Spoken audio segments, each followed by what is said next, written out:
poppin'? Welcome into the Miss Best Reviews channel. We are here to go over my opinions on the latest episode of the Valley Persian Style. This episode was titled Golnesa in the Sky with Lab Diamonds. This was season 1, episode 8. I'm not going to lie to y'all. We got some announcements to make about how we're going to be doing the Valley recaps. I'm going to be covering this show alone going forward. I just don't feel like the show gives enough to include James and have him take away from the things that he has to do to cover. I've been a little bored. I've also been slightly disappointed just because I was a Shaws of Sunset fan. And I'm kind of just not feeling like this cast meshes. They're just not the most relatable, but I still kind of enjoyed the show and want to finish it out. I don't like to drop shows. So if you are going to be watching my reviews of The Valley, they will be pre-records. You can also find them in the playlist on the channel for The Valley as well. But before we get started, let's shout out the people in the description of this video. You can find James as well as Kiwan JTV. James is someone who I do a lot of collaborations with on YouTube. He is also my bestie in real life. So please check out James's channel, the Watch Your Mouth Reviews channel on YouTube. We also have a joint channel called the Watch Your Best Friends channel on YouTube, B3ST, because that's how we do things. The 3 is the E. That we will be live as well on that channel tonight, which is February the 21st, sometime around 8 p.m. Pacific Standard Time. So be on the lookout for that. Now, let's get into this dry episode of The Valley. We start off the episode pretty much seeing what everyone's doing. Sky is in her house, and I was like, why is she whispering? And she really does treat her dogs like people almost. But I'm thinking, is there a kid sleep? Like, why is she whispering in the house? But she gets on the phone, and she calls her family back in Iran. And this is where we learn that Sky's father is extremely sick. She's talking to her sister. And Sky is like, you know, she's dealing with a lot and she's trying to plan to get to Iran so that she could be with her dad, because it sounds like her dad's final days and moments may be coming. I just empathize with anyone who's losing a parent, especially when you're losing a parent and you're far away. I think that's extremely difficult to deal with. So I wish her family the best. She says her dad has I believe it was Alzheimer's really bad and is just going through a lot. But she tells us a little bit about her dad and his background. Sky's telling us her dad is the kindest person. He would leave food and help people who had less than them. And I'm listening to this and I'm like, wow, he sounds like an incredible man and father. But in my head, I'm like, so what's wrong with you? How you end up this way, Sky? Because Sky is a whole lot. You would never know that she comes from empathetic, giving people the way that she behaves. I expected like the family and everybody to be just as bad as her with like being selfish and just, you know, difficult. So I was kind of surprised, but at the same time, I'm happy that I'm happy that she has somebody basically in her corner, in her family, all of those good things. Like I genuinely feel like that matters. So good for her. But I think her expectation of Tannen to be there for her as a friend while she disrespects her friend just because her dad is sick is crazy. Just because you go through stuff in life does not mean that you have the right to disrespect your friends. So I hope that Sky and Tannen figure it out, but I don't think they will, y'all. I really don't think that they will. Let me know how y'all feel about Sky in the comments, because I feel like production is trying to balance good and evil with her, but right now I just smell evil. Because if my family was sick, I wouldn't have the energy to be mean to other people, if y'all get what I'm trying to say. But again, let me know in the comments, y'all. I'll respond. So we then see Gigi and MJ meet up. And this is where the episode title, which is Golnesa, who is Gigi in the sky with parentheses, in parentheses, lab diamonds. This is where Gigi announces that her and Dennis are going to be coming out with a brand for lab diamonds known as Valley Girl Diamonds.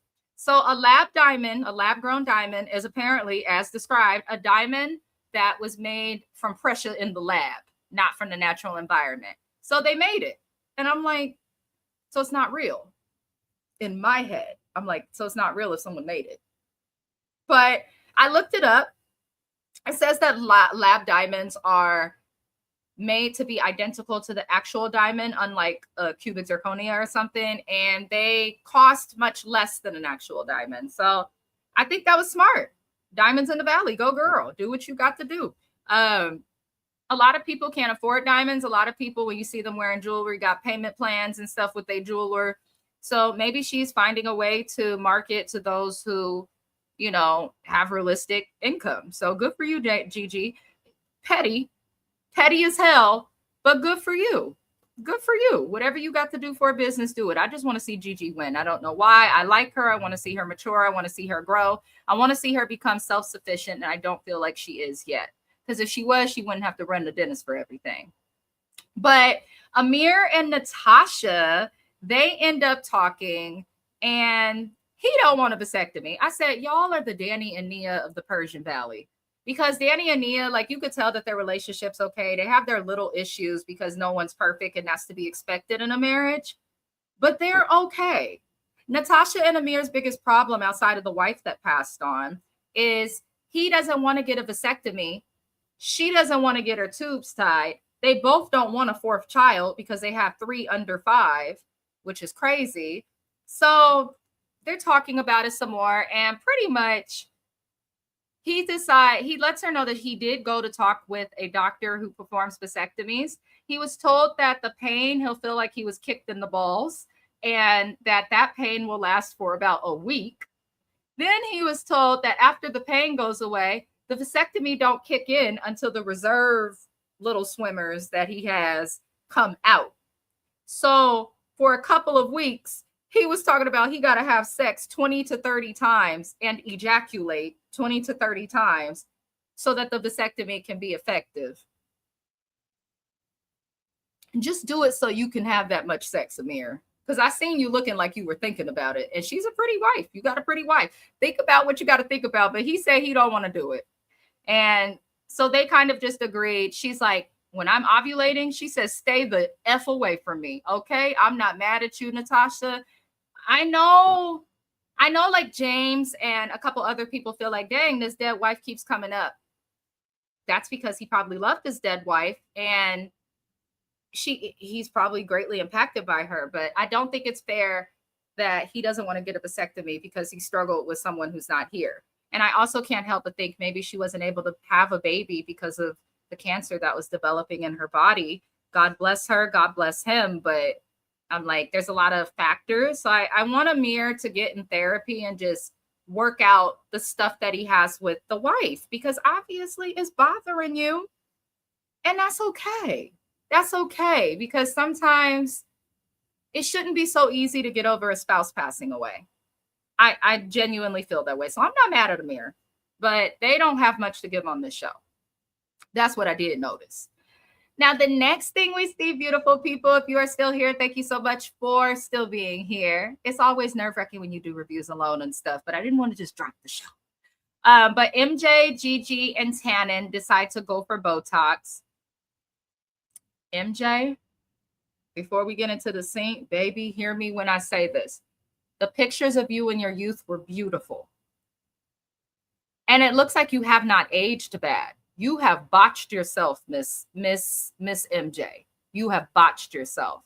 The filler, all of that is not cute. I feel like just do what you got to do, MJ. Do what you got to do. She's a pretty girl. I just want her to stop putting makeup and plastic surgery into her body because it's aging her horribly. So I hope that MJ figures that out. But there's a lot of pressure in LA, especially in real estate. So I'm thinking maybe that's what's impacting her, but she has to stop. She's starting to look crazy. She's starting to look crazy in the face. But MJ and them are getting ready to do Botox. And shout out to Tannen for telling MJ, you don't need no more in your body or your lips. But she gets a call from her son's school. Her son's like 5 or 6, Shams. And the teacher is like, hey, pickup ended 30 minutes ago and nobody's here to get your kid. There's no after school program today. Where y'all at? Where are the parents? And she freaks out and says the dad should have been on the way, hangs up with the school. and calls Tommy. Tommy is not answering her phone calls at all. The phone is going to voicemail. And this is where MJ speaks about she feels alone. And she goes into detail and says that she feels like she is the adult in the relationship. It should never feel like there's one adult in a relationship where there are two people over 18. I said what I said. Like, it should never feel that way. And I can understand why she'd feel that way. His podcast, the stuff he does, everything he got come from her, it seemed like. So, and then she is the only one making real money. And then she's not selling houses. So I'm sure that she's experiencing a great deal of financial stress, which you should never feel alone when you're in a marriage. Then she says she handles all of the pickups and drop-offs for her son on her own. How you in a two-parent household and you moving like a single parent? That's crazy. But you know what's crazier? Tommy did not answer her calls. And she sat there in that Botox place. And instead of leaving to go pick up her child, she sat there and was like, oh, I'm just so over it. Your kid is still sitting at the damn school. Go get him. Like, if I hadn't heard from my man, he's not answering the phone and he's supposed to be somewhere and the school done called me and not my spouse, I'm leaving. So I found it strange that she sat there and moped. But eventually, Tommy answered the phone and was like, I've been parking for 30 minutes. I have been parking for 30 minutes.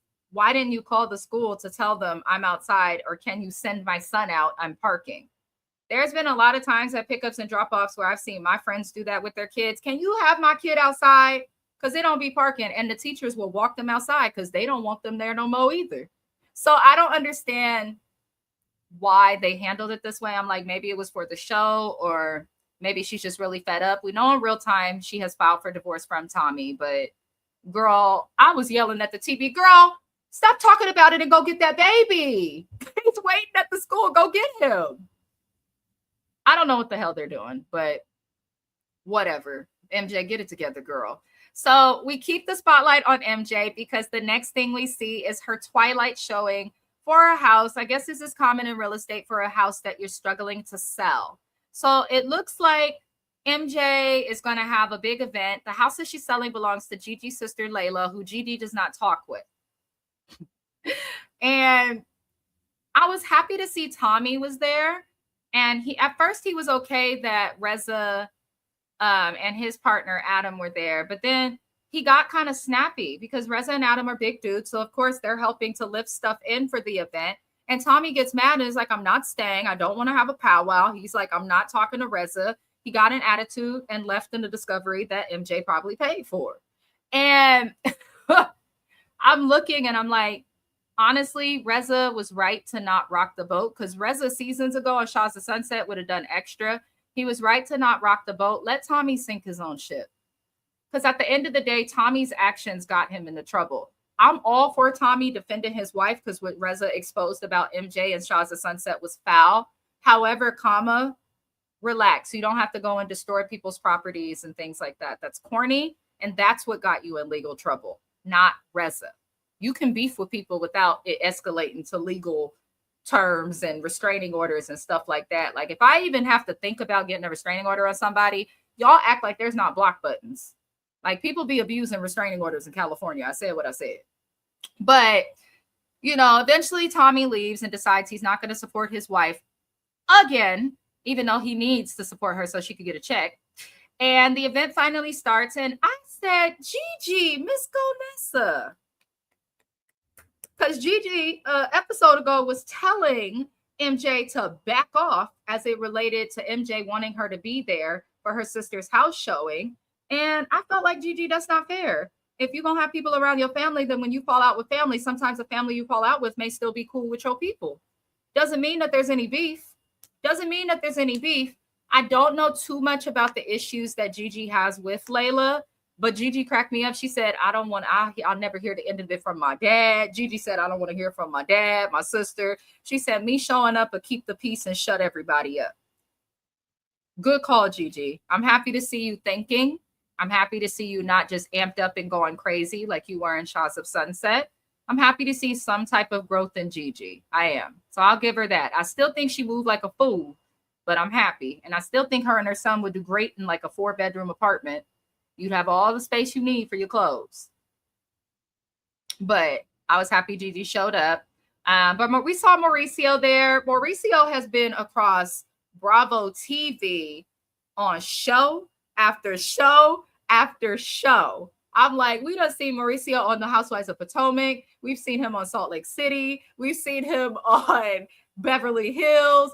Mauricio's everywhere, but he really is. When you're in California, you see the little agency signs everywhere. He is doing he's doing his big one with selling real estate. And that is a Mexican man, a Jewish Mexican man, doing his big one in a colorless industry. So I support Mauricio and what he's doing, especially being a Hispanic man in California, because California used to be Mexico. So I'm here for it. Do you, boo? Yay.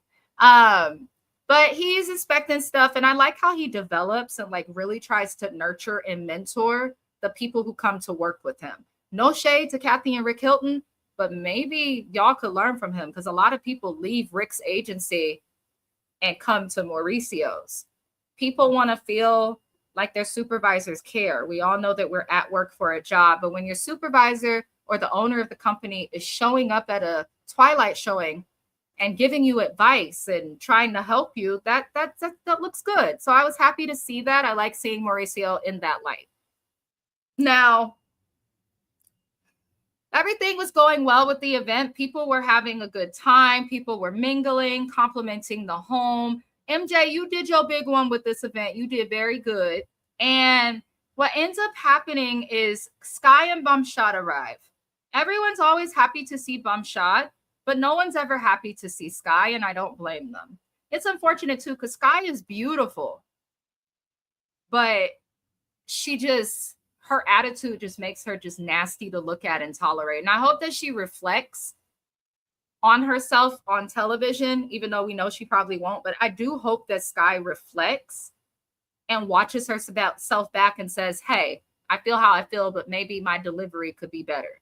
Because she's entitled to her opinion. She just needs to learn how to give an opinion without tearing someone else down.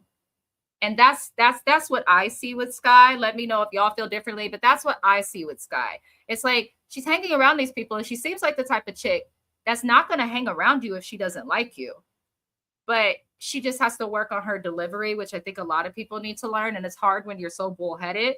But she comes in, Reza tries to talk to Sky, and he explains that she does not realize how rude that she could come off. And she ends up walking away. She's like, I'm not going to get into this with you. And I was kind of torn, because I felt like MJ ain't sold this house and it's been listed for a year. MJ needs to sell this house. She ain't got no check. Tommy ain't bringing in no check and stressing her out. Can y'all not argue at this event so that MJ can look good? Because that is a thing in Hollywood. We'll talk about it tomorrow in the Top Donald documentary, which I'll be covering. But I feel like that's a thing in the industry and in Hollywood. People look down on people who come from reality TV because you have actual events where people are trying to conduct business and then they're arguing and doing all the crazy stuff. And unless you're watching TV, people in real life don't want to deal with that drama when they're going out to enjoy themselves. So I was kind of like, Sky, I agree that it wasn't the right time for Reza to try and talk to you. But I also feel like, bitch, all you do is run. You could be a sprinter, okay? You faster than Usain Bolt. All you do is run. All you do is run. Because she doesn't want to be held accountable, and she knows she's not going to agree with them, and she knows they're going to be mad at her, and she don't want to get read her rights again. So she walked away from Reza, and I was like, okay, whatever. Now, after she walks away from Reza, Gigi decides to announce with Dennis, they had all these little gift bags, which I thought was kind of smart. Gigi and Dennis came with, kind of party favors, which made MJ look good, because people viewing the house are like, oh, this is what I've got. Maybe it is luxury, But she handed out everybody lab-grown diamonds. And some may say it's not a real diamond and things like that. But baby, in the Valley, that's everybody who can't afford to live in LA running away from it. Kind of like Stockton, Tracy, Sacramento to the Bay Area. People are going there because it's cheap, not because they want to be. So it was smart to bring a cheaper diamond so people could still feel like they look good and afford it. And she passed it out at an event with all these people. Gigi understands how to profit and make use and take advantage of her situation. She knows how to network. And if Gigi would get focused and smoke less weed, and Gigi, I smoke weed every day, baby, every day. So I don't judge it. But when it comes to like, I do social work. So if I'm working with people, counseling someone, things like that, I got to be sober to do that. I think it's okay to be sober sometimes. I think if Gigi were to sober up when she's handling her business stuff, she could be a boss. I do. She's got it in her. Look at her daddy and her sister. They're doing all right. She's just got to find some direction. But good for her for giving out the diamonds at the party. Now, I was cracking up because Sky was butthurt about that. And it's like, I'm not going to wear it. Whatever, girl. At least you got one. And Gigi apologized to you for your behavior. But okay. You want to talk about the Valley? Now she got Valley Girl diamonds.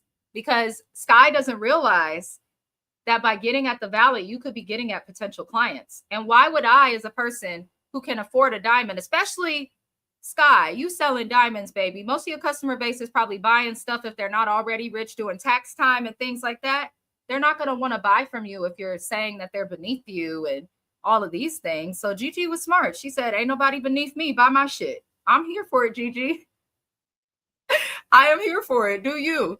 And I do see that her and Dennis do work well together. I just wish they didn't blur the lines of their friendship or their business relationship. Because some people just do business well together. I feel like I work well with James in business. Again, subscribe to the Watch Your Mouth Reviews channel. It is in the description. Oh, that's Watch Your Best Friends. We won't Watch Your Mouth Reviews, but you can subscribe to both. Link is in the description of this video. Some people you just work well with, though, in business.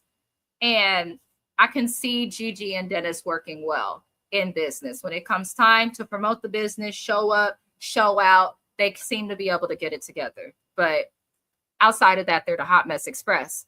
But fun fact, your twin flame is usually who you should work with in business, not who you should get with. So maybe Dennis is her twin flame, a toxic flame that keeps spreading. There's a fire NATO in it, but maybe that's what it is. Who knows? The last thing we're going to discuss from this episode is Sky and MJ's talk. They talk and Sky pretty much says, I don't care about love and I don't need love. Because MJ's like, well, if you love someone, sometimes it's okay to talk to them. And she's like, I don't need love. I'm like, okay, so this girl was never your friend if you feel nothing. And don't come on the reunion, Sky, talking about, well, this is just how I express myself when I'm hurt. No, bitch.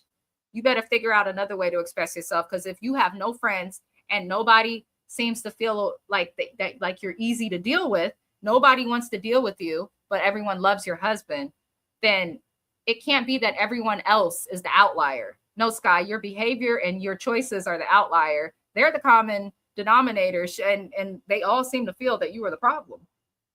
So I don't know what the hell she's expecting, but I'm curious about this reunion because of her. But Sky pretty much isn't going to get it. Her and Tannen do say hello.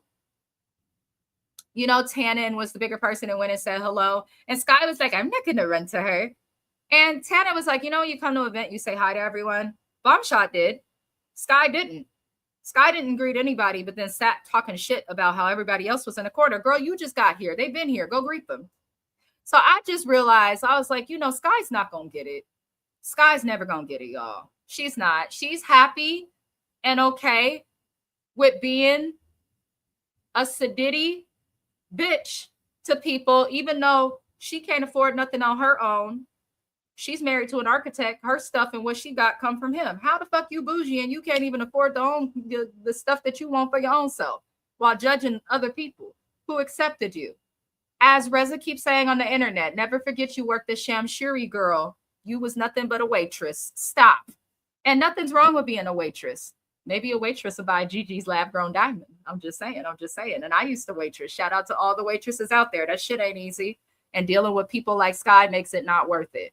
But also with Sky, I have noticed that she gives more respect to the waiters and waitresses that we've seen her around in scenes of this show than she does to the friends who have tried to be there for her. So I'm going to just leave it there, y'all. But that's all I really have to add for this episode of the Valley Persian Style. I appreciate anybody who is watching. I will continue to recap the Valley Persian Style alone, even though I feel it doesn't give. I do have people who watch my reviews, so I'm going to continue. I'm also going to give season 2 a try and hope that it gets better. But please comment your opinions, even if we are not live and you're watching a pre-recorded video like this one, y'all. I still respond to the comments. I would love to have conversations with you guys. Get into it. Also, please see the links in the description of this channel. There's a link to James as well as Kiwan J TV. We will be live together Saturday, February 21st, which is today, just in case someone's watching it later, at around 7 p.m. Pacific Standard Time. So please tap in, tune in. We will be going over love during lockup. We will also be on myself and James's joint channel discussing a Q&A. A little Q&A where we'll be playing some games and doing some fun stuff, get out of the relationship topics. But I appreciate everybody. If there's a show you want to see us cover and recap, let us know. Also be on the lookout for Oh So Best. He has new music coming out featuring me. Who would have thunk it? Who would have thunk it? So be sure to support that as well as the music reactions coming. Other than that, love and light. Happy Black History Month. And I'll see you guys next week. Adios.